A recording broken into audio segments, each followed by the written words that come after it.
घर पर सब्जियां लगाई जाएं, ऑर्गेनिक तरीके से पौधे ग्रो किए जाएं, कहीं ना कहीं उन सभी लोगों का मोटिव होता है जो लोग गार्डनिंग स्टार्ट करते हैं। अगर फैक्ट्स की माने ना तो इंडिया में डेली बेसिस पर लाखों टन किचन वेस्ट निकलता है, जिसे बिना प्रॉपर डिकम्पोजिशन के लैंडफिल में डाल दिया जाता है। तो इस वीडियो में हम ट्रस्ट बास्केट की तरफ से आने वाले ट्रस्ट बिन को लेकर आए हैं, जिसके इस्तेमाल से किचन से निकलने वाले ऑर्गेनिक वेस्ट को हम घर पर डिकम्पोज कर पाएंगे और इन्हें कंपोस्ट के रूप में यूटिलाइज कर सकेंगे। मेरा नाम है सौरभ और इस वीडियो में आपका स्वागत है।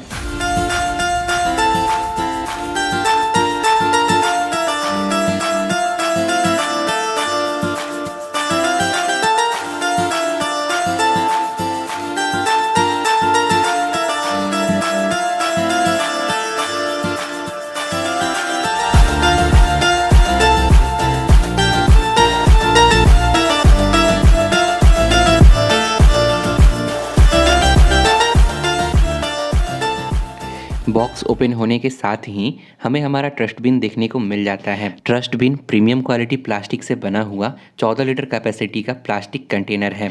इसी के अंदर हम अपने किचन से निकलने वाले वेस्ट को डिकम्पोज करेंगे और आगे कंपोस्ट बनाने में इनका इस्तेमाल करेंगे। बिन के साथ ही प्लास्टिक से बना हुआ एक अच्छे क्वालिटी का लिड भी आता है, जिसे कंटेनर में लगाकर हम अपने कंटेनर को एयर टाइट रख सकते हैं। ट्रस्ट बिन के अंदर ही हमें एक 650 ग्राम का कोकोपीट ब्लॉक, हाफ के जी कंपोस्ट मेकर पाउडर और एक इंस्ट्रक्शन मैनुअल देखने को मिल जाता है। कंटेनर में नीचे की तरफ आपको एक फ़िल्टर देखने को मिल जाता है। कंपोस्ट बनाते समय जो लिक्विड फर्टिलाइजर तैयार होगा इसे फिल्टर से होकर नीचे स्टोर हो जाएगा। कंटेनर में नीचे की तरफ 20 ग्राम का एक छोटा सा जैगरी का पैकेट भी देखने को मिल जाता है। इसके साथ ही एक छोटा सा टैप भी आता है, जिसे हम ट्रस्ट बिन में अटैच करके यूज कर सकते हैं। तो ट्रस्ट बिन के साथ आपको 4 से 5 चीज़ें देखने को मिल जाती है, जो इसी के साथ में हमें दी जाती है। तो सबसे पहले हम इन्हें असेंबल कर लेते हैं, फिर इसमें हम कंपोस्ट बनाएंगे। सबसे पहले हम अपने ट्रस्ट बिन में टैप अटैच कर लेते हैं। टैप के साथ आपको वॉशर और टाइटनर भी दिए जाते हैं। तो वॉशर की हेल्प से आपको ट्रस्ट बिन में अच्छे से टैप को फिक्स कर लेना है और उसके बाद अच्छे से टाइटनर से उसे टाइट करके टैप को लगा लेना है। लगाने के बाद आप इसमें पानी डालकर ज़रूर चेक कर लें कि कहीं कोई लीकेज तो नहीं है। अगर लीकेज हो तो आप फिर से टैप को ओपन करके इसे बढ़िया से अटैच कीजिएगा। ट्रस्ट बिन को असेंबल करने के बाद अब हम इसमें कंपोस्ट बनाने का प्रोसेस शुरू कर सकते हैं। सबसे पहले हम इसमें से ढक्कन को हटा लेते हैं और जो नीचे हमने फ़िल्टर लगाया है उसे भी निकाल लेते हैं। गुड़ यानी जैगरी जो साथ में हमें दिया जाता है, इसके छोटे छोटे टुकड़े करने के बाद कंटेनर के नीचे कुछ इस तरह से हमें फैला देना है। कंपोस्ट बनाते समय किचन वेस्ट को कई सारे माइक्रोब्स डिकम्पोज करते हैं। गुड़ उन्हीं माइक्रोब्स के लिए भोजन का काम करता है और डिकम्पोजिशन के प्रोसेस को स्टार्ट भी करता है। तो कंटेनर में नीचे एक जैगरी को फैलाने के बाद इसके ऊपर हम अपने फ़िल्टर को लगा देंगे और फिल्टर के ऊपर एक न्यूज़पेपर का पीस इस तरह से बिछा देंगे, ताकि जब कंपोस्ट तैयार हो ऊपर में तो नीचे लिक्विड फर्टिलाइजर के साथ मिक्स ना हो। अब बारी आती है किचन वेस्ट की। तो किचन वेस्ट में हम क्या क्या इसमें इस्तेमाल कर सकते हैं। सबसे पहले जो चीज़ें इस्तेमाल की जा सकती हैं उसके बारे में जानते हैं।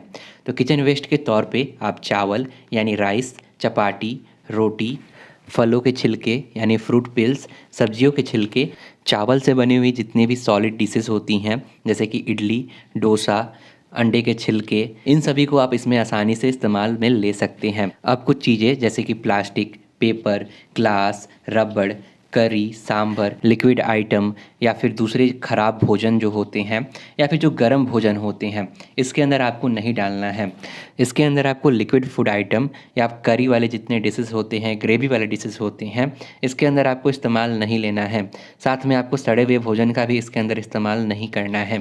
तो कुछ इस तरह से आप अपने किचन वेस्ट से जितने भी ज़रूरी चीज़ें हैं आप अलग सेपरेट कर सकते हैं और इनका इस्तेमाल अपने ट्रस्ट बिन में कर सकते हैं। बिन के अंदर हमने जैगरी, फिल्टर और पेपर का सेटअप तैयार कर लिया है। अब हम पेपर के ऊपर थोड़ा सा कंपोस्ट मेकर पाउडर फैला देंगे। 2 से 3 चम्मच आपको कंपोस्ट मेकर पाउडर लेना है और पेपर के ऊपर आपको अच्छे से इसे फैला देना है। इसे फैलाने के बाद हम अपने जो भी किचन वेस्ट हैं इसके ऊपर लेयर बाय लेयर रखते जाएंगे। अब यहाँ पर जो भी किचन वेस्ट आप लें, आप उसे सबसे पहले छोटे छोटे टुकड़े में तोड़ लें या फिर काट लें, ताकि जो डिकम्पोजिशन का प्रोसेस है अच्छे से हो सके और जो वेस्ट है ये थोड़े जल्दी डिकम्पोज हो सके। मेरे पास फ़िलहाल कोई भी टूल नहीं था इन्हें काटने के लिए, तो मैं इसे साबुत ही इसमें इस्तेमाल कर रहा हूँ, लेकिन फिर भी ये अच्छे से डिकम्पोज हो जाएंगे। एक लेयर हमने सबसे पहले कंपोस्ट मेकर का डाला था, उसके ऊपर हमने कुछ 2 से 3 इंच का यहाँ पर वेस्ट का लेयर डाला है, फिर उसके ऊपर हम 2 से 3 चम्मच कंपोस्ट मेकर पाउडर डालेंगे और फिर इसके ऊपर किचन वेस्ट डाल देंगे। ऐसे ही जब तक हमारा बिन फुल ना हो जाए, एक लेयर कंपोस्ट मेकर पाउडर का और एक लेयर किचन वेस्ट का हम डालते जाएंगे। वेस्ट डालते समय आप वेस्ट का जो लेयर है इसे 2 से 3 इंच का रखें और कोशिश करें कि आप जितना भी लेयर इसमें बनाएं आप उसे एक समान रखें। ट्रस्ट बिन में लेयर बाय लेयर वेस्ट और कंपोस्ट मेकर पाउडर डालने के बाद जब ट्रस्ट बिन फुल हो जाए तो सबसे ऊपर में आपको एक लेयर और कंपोस्ट मेकर पाउडर का डालना है और उसके बाद इसे कवर करके आपको इंडोर कहीं रख देना है। ऐसा करके आपको कम से कम 15 दिनों के लिए रखना है। आमतौर पे 2 से 3 वीक में जो वेस्ट है ये अच्छे से डिकम्पोज हो जाता है, लेकिन आप यहाँ पर 15 दिनों के लिए इसे अच्छे से सील करके रखें। अब देखिए मैंने क्या किया कि मैंने पहले से ढेर सारा वेस्ट कलेक्ट करके रखा था और एक ही दिन में लेयर बाय लेयर करके पूरा ट्रस्ट बिन फुल कर दिया। तो मैं क्या करूँगा कि अब 15 दिनों के लिए इसे कहीं डिकम्पोज होने के लिए इंडोर में रख दूँगा। आप डेली थोड़ा थोड़ा वेस्ट इसमें डाल सकते हैं और जिस दिन आपका ट्रस्ट बिन फुल हो जाए उसके बाद आपको इसे 15 दिन तक कवर करके रखना है। 15 दिनों के अंदर आपका जो वेस्ट है ये अच्छे से डिकम्पोज हो जाएगा और हम आगे के प्रोसेस में इसका इस्तेमाल कर पाएंगे। ट्रस्ट बिन को सील करने के 3 से 4 दिनों के अंदर ही आपको अंदर में कुछ वाइट फंगस की तरह देखने को मिल जाएगा। ये आपकी ट्रस्ट बिन के लिए अच्छा साइन है, यहाँ से अब कंपोस्ट बनना स्टार्ट हो चुका है। अब क्या होता है ना कि जब आप इसे कवर करके रखते हैं तो अंदर में एनारोबिक रेस्पिरेशन यानी एनारोबिक कंपोस्टिंग स्टार्ट हो जाता है, अंदर फर्मेंटेशन होता है और हमारा वेस्ट डिकम्पोज होना स्टार्ट हो जाता है। मैंने आपको दिखाने के लिए अपने ट्रस्ट बिन को ओपन किया है। आपको बार बार अपने ट्रस्ट बिन को ओपन नहीं करना है, इसे सील करके रखना है ताकि डिकम्पोजिशन जल्दी हो सके। 15 दिनों के लिए हमें इसे बिना डिस्टर्ब किए रखना है, लेकिन 7 से 8 दिनों के अंदर ही इसके अंदर लिक्विड फर्टिलाइज़र आना शुरू हो जाता है। नीचे आप टैप खोलकर चेक कर सकते हैं। वेस्ट के डिकम्पोज होने के साथ ही लिक्विड फर्टिलाइज़र कलेक्ट होने लगता है। तो जैसे ही लिक्विड फर्टिलाइज़र आना शुरू हो जाए आप हर 3 से 4 दिन में लिक्विड फर्टिलाइज़र को हार्वेस्ट कर सकते हैं। आप जैसा वेस्ट इसके अंदर डालते हैं उसी के हिसाब से नीचे लिक्विड फर्टिलाइज़र तैयार होगा। अगर आपको ज़्यादा लिक्विड फर्टिलाइज़र लेना है तो आप इसमें अधिक फ्रूट पील, वेजिटेबल पील का इस्तेमाल करें, आपको अधिक फर्टिलाइज़र यहाँ पर लिक्विड के रूप में मिलेगा। अगर आपने अपने ट्रस्ट बिन को अच्छे से फुल किया था तो इसमें से आपको करीबन 1 लीटर लिक्विड फर्टिलाइज़र मिल सकता है। इसे इस्तेमाल करने के लिए पहले हमें इसे डाइल्यूट करना होगा। इसे हम 1/30 के रेशियो में डाइल्यूट कर सकते हैं, मतलब 1 लीटर लिक्विड फर्टिलाइज़र को हम 30 लीटर पानी में डाइल्यूट कर सकते हैं। मैंने यहाँ पर 100 ml लिक्विड फर्टिलाइज़र लिया है तो मैं इसे 3 लीटर पानी में डाइल्यूट कर रहा हूँ। आप भी कुछ इस तरह से इसे डाइल्यूट कर सकते हैं और इसे अच्छे से मिक्स करने के बाद हम इसे अपने सभी पौधों में आसानी से दे सकते हैं। हम नॉर्मली जैसे अपने पौधों में पानी डालते हैं उसी की तरह हम इसे भी अपने पौधों में दे सकते हैं। आप इसका इस्तेमाल अपने फ्लावरिंग प्लांट, सब्जियों वाले पौधे और तो और डेकोरेटिव प्लांट में भी इनका इस्तेमाल कर सकते हैं। सभी तरह के पौधों में इसका इस्तेमाल किया जा सकता है और तो और ऑर्गेनिक फर्टिलाइज़र होने के कारण पौधों में इसका कोई भी साइड इफ़ेक्ट नहीं है। लिक्विड फर्टिलाइज़र का इस्तेमाल आप पौधों में स्प्रे के तौर पे भी कर सकते हैं। लिक्विड फर्टिलाइज़र के अंदर ढेर सारे माइक्रो न्यूट्रिएंट्स और दूसरे कई सारे एसेंशियल न्यूट्रिएंट्स अवेलेबल होते हैं जो हमारे पौधे को ग्रो करने में काफ़ी ज़्यादा हेल्प करते हैं। लिक्विड फर्टिलाइज़र को आप हफ्ते में ज़्यादा से ज़्यादा 2 बार इस्तेमाल कर सकते हैं। इसका इस्तेमाल करके आप अपने पौधे में अच्छी ग्रोथ और ढेर सारे फल और फूल ले सकते हैं। इधर ट्रस्ट बिन को सील किए हुए करीबन 20 दिन हो चुका है और हमने जो इसमें वेस्ट इस्तेमाल किया था ये डिकम्पोज होकर करीबन क्वांटिटी में हाफ़ हो चुका है। तो कुछ इस तरह से आपको भी रिज़ल्ट देखने को मिल जाएगा। इसके बाद हम आगे का प्रोसेस शुरू कर सकते हैं। अभी क्या करना है कि आपको जो यहाँ पर डिकम्पोज हुआ वेस्ट है इसे अच्छे से ऊपर से नीचे अच्छे से मिक्स कर लेना है और इसे हम अगले कंटेनर में अब डिकम्पोज होने के लिए डाल देंगे। अब यहाँ पर साथ में जो आपको कोकोपीट मिलता है इसे एक्सपैंड कर लेना है। इसे एक्सपैंड करना बहुत ही ईजी है। रैपर हटाने के बाद आपको इसे किसी बकेट में रखना है और इसके अंदर पानी डाल देना है। यहाँ पर कोकोपीट को एक्सपैंड करने के लिए 1.2 लीटर से लेकर 1.5 लीटर तक पानी की ज़रूरत पड़ सकती है। कुछ ही देर में आपका जो कोकोपीट है ये अच्छे से एक्सपैंड हो जाएगा। उसके बाद हम इसका इस्तेमाल कर सकते हैं। एक्सपैंड होने के बाद आपको इसे किसी बर्तन में या फिर किसी ट्रे में निकाल लेना है और इसे छाँव में इसे कुछ इस तरह से फैलाकर थोड़ा ड्राई होने के लिए छोड़ देना है। इसे ज़्यादा ड्राई नहीं करना है, बस इतना ही ड्राई करें कि इसके अंदर थोड़ा बहुत मॉइस्चर बचा रहे। अब यहाँ पर आपको एक दूसरे कंटेनर की ज़रूरत पड़ेगी। आप बड़े साइज़ के गमले का इस्तेमाल कर सकते हैं या फिर किसी बाल्टी का भी इस्तेमाल कर सकते हैं। ध्यान रखें कि इसमें होल नहीं होने चाहिए। बिना होल के आपका कंटेनर हो तो काफ़ी बढ़िया रहेगा। अब देखिए हमने कोकोपीट को थोड़ा यहाँ पर ड्राई कर लिया है, लेकिन इसमें अभी भी मॉइस्चर अच्छे से बना हुआ है। तो कुछ इस तरह से आपको कोकोपीट तैयार कर लेना है और सबसे पहले नीचे में आपको एक लेयर कोकोपीट का बिछाना है और इसके बाद जो हमारा पिकल्ड वेस्ट है उसे लेना है और कोकोपीट के ऊपर एक लेयर बना लेना है। 2 से 3 इंच की आप लेयर बना सकते हैं।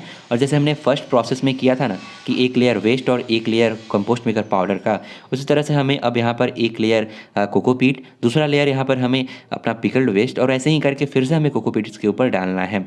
ऐसे करके हम अपने सारे वेस्ट को इसमें फिल कर लेंगे लेयर बाय लेयर और फिर हम इसे फिर से डिकम्पोज होने के लिए छोड़ देंगे। सबसे ऊपर में जब कोकोपीट का लेयर कंप्लीट हो जाए तब हम इसे किसी कार्डबोर्ड से या पेपर की मदद से कवर कर देंगे ताकि इसमें मॉइस्चर बाहर ना निकल सके।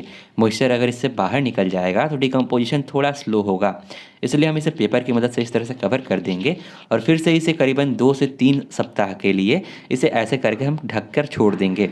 इसे कवर किए हुए आज 3 दिन हो चुका है। अब हम इसका पेपर हटाएंगे और अपने जो भी वेस्ट हैं, जो भी हमने कोकोपीट और वेस्ट का लेयर बनाया है, इसे ऊपर से नीचे तक अच्छे से मिक्स कर देंगे। ऐसा आपको हर तीसरे दिन में करना है और करीबन आपको ऐसा 20 से 30 दिन तक ऐसा करना है। तो आपको याद रखना है कि 2 सप्ताह के लिए हर तीसरे दिन आपको इसे मिक्स करना है और इसे कवर करके रखना है।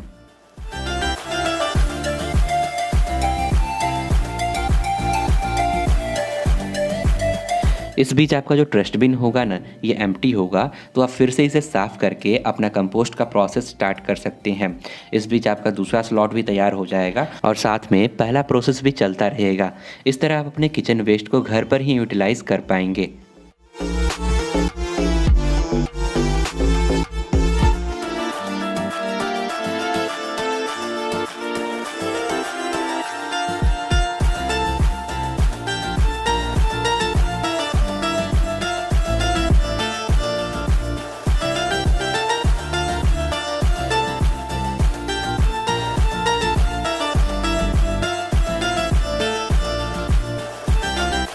सेकेंड प्रोसेस को स्टार्ट किए हुए आज करीबन 20 दिन हो चुका है और हमारा जो कंपोस्ट है ना, ये अच्छे से डिकम्पोज हो गया है।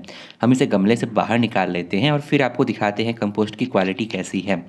हमने इस बार तो कंपोस्ट को कोकोपीट में तैयार किया है। अब जब हम सीख गए हैं कि कंपोस्ट कैसे बनाना है, तो जो नेक्स्ट टाइम हम बनाएंगे ना, उसे हम अपनी नॉर्मल मिट्टी में भी बना सकते हैं। फर्स्ट टाइम आपको कोकोपीट साथ में मिलता है तो आप फर्स्ट टाइम कोकोपीट में ट्राई कर सकते हैं, उसमें अपनी पकड़ बना सकते हैं और फिर जाकर आप अच्छे से मिट्टी में ट्राई कर सकते हैं। कंपोस्ट की क्वालिटी आप देख सकते हैं, काफ़ी अच्छे से जो वेस्ट है ये डिकम्पोज हो गया है। कुछ बड़े बड़े पीसेस अभी भी बाकी हैं, लेकिन ये भी अच्छे से डिकम्पोज हो गए हैं। इसलिए आप जब भी इसमें वेस्ट का इस्तेमाल करें, आप उसे पहले छोटे छोटे टुकड़े में काट लें, उसके बाद ही इसमें डालें। मैंने पहले शुरू में इसे नहीं तोड़ा था या फिर काटा था, इसलिए इसके बड़े बड़े टुकड़े अभी भी बच गए हैं। तो आपको ये सब अच्छे से मिक्स कर लेना है और इसे स्टोर कर लेना है। आप अपने ज़रूरत के अनुसार इसका इस्तेमाल कर सकते हैं। आप इसका इस्तेमाल फर्टिलाइज़र के रूप में कर सकते हैं, इसका इस्तेमाल पॉटिंग मिक्स की तरह कर सकते हैं और जो नॉर्मल गोबर की खाद होती है उससे इसमें हीट कम होगा, इसीलिए आप इसका इस्तेमाल अपने सभी पौधों में बेझिझक कर सकते हैं। नॉर्मल गोबर की खाद की तरह अपने सीजनल पौधों में हर 20 से 25 दिन में आप इसका इस्तेमाल एक बार कर सकते हैं। और तो और इसे बनाते समय आप इसे कस्टमाइज भी कर सकते हैं। जैसे कि अगर आप इसे फूलों वाले पौधों के लिए बना रहे हैं तो इसमें आप बनाते समय इसमें केले के छिलके, प्याज के छिलके अधिक डालें, तो आपका जो फर्टिलाइज़र होगा ना, फूलों में ज़्यादा इफेक्टिव होगा। तो इस तरह से आपको फर्टिलाइज़र बनाना है और अपने पौधों में इसका इस्तेमाल करना है। ट्रस्ट बिन को इस्तेमाल किए हुए मुझे करीबन 40 दिन हो चुके हैं, तो मैं आपको कुछ चीज़ें बताना चाहूँगा। जैसे कि ट्रस्ट बिन का इस्तेमाल से आप अपने किचन वेस्ट के जितने भी कूड़े कचरे हैं जो कि डिकम्पोज हो सकते हैं, आप आसानी से अपने घर पर ही उन्हें कंपोस्ट में कन्वर्ट कर ले रहे हैं। लिक्विड फर्टिलाइज़र आपको आसानी से मिल जा रहा है और जो हमारा पहला मोटिव था कि ऑर्गेनिक तरीके से पौधे ग्रो करें, वो अभी यहाँ पर फुलफ़िल हो पा रहा है। इसके अलावा कंपोस्ट बनाते समय कंपोस्ट बिन में या फिर ट्रस्ट बिन में आपको किसी भी तरह का स्मेल नहीं आता है। प्रोसेस एनारोबिक होने के कारण किसी तरह की बदबू या फिर दुर्गंध नहीं आती है। साथ में काफ़ी कम जगह पर आपका जो ट्रस्ट बिन है ये फिट हो जाता है। आप इसे अपने किचन में भी जगह दे सकते हैं, किसी तरह की दिक्कत नहीं आएगी। ट्रस्ट बिन के इस्तेमाल से आप अपने घर पर ही कंपोस्ट बना पा रहे हैं, जिससे कि आपको बाहर से किसी तरह का फर्टिलाइज़र और न्यूट्रिएंट्स लेने की ज़रूरत नहीं पड़ेगी। तो इस तरह से आप काफ़ी ज़्यादा पैसा यहाँ पर सेव कर पाएंगे। तो कुछ इस तरह से आप भी अपने घर पर ट्रस्ट बिन की हेल्प से कंपोस्ट और लिक्विड फर्टिलाइज़र बना पाएंगे और अपने पौधे से अच्छी ग्रोथ और ढेर सारे फल और फूल ले पाएंगे। अगर आप ट्रस्ट बिन परचेज करना चाहते हैं तो आप ट्रस्ट बास्केट के वेबसाइट www.trustbasket.com पर विजिट कर सकते हैं और वहां से ये ट्रस्ट बिन परचेज कर सकते हैं। इनके सभी तरह के कॉन्टैक्ट डिटेल्स आपको डिस्क्रिप्शन बॉक्स में मिल जाएगा। आप वहां से इन्हें कॉन्टैक्ट कर सकते हैं और अपना ट्रस्ट बिन अपने पास मंगा सकते हैं। डिस्क्रिप्शन बॉक्स में आपको प्रोडक्ट का लिंक भी मिल जाएगा, तो अगर आप वहां से इसे परचेज करते हैं तो आपको एडिशनल 5% का डिस्काउंट भी मिल सकता है। तो इस वीडियो में इतना ही, मिलते हैं किसी और वीडियो में।